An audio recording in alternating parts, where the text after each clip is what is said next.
Hi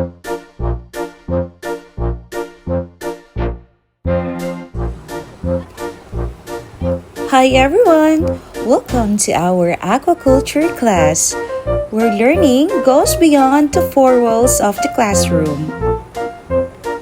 Here, we don't just talk about fish farming, we actually live it.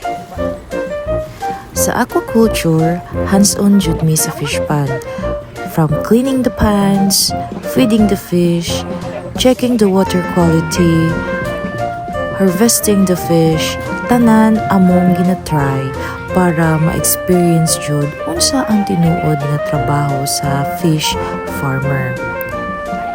Every splash, every scoop, learning na daan na. Kung moingon kag fieldwork, kami na. Inigbalik na mo sa classroom, usahay, murag fish pond gihapon. Basta ting ulan, magkandos mi sa tubig, pero okay ra kay maujud na life sa aquaculture. Basa pero masaya. Hey. Bisan paana, learning never stops. We still discuss topics, take notes, and prepare for our NC2 certification. Pero dili rami puro lectures. To keep our energy high and our minds sharp, nagduwa pod mi og mga educational games. Game-based learning helps us review our lessons in a fun and active way. Mas lingaw, mas makahinumdum.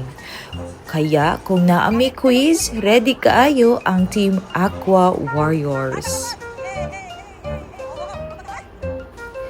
As an aquaculture teacher, proud kayo ko sa akong mga estudyante. They learn, they explore, and they enjoy every drop of the experience.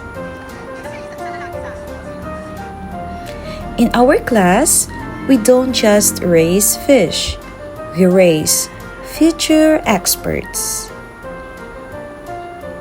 So kung gusto ka og klase nga basaan pero busog sa learnings, join us in Aquaculture, where we learn by doing and have fun while growing.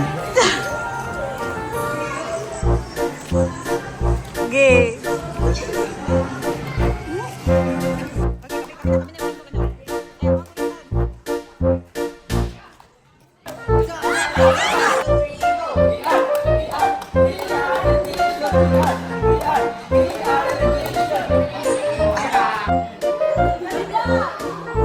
Okay, 1, 2, 3, go!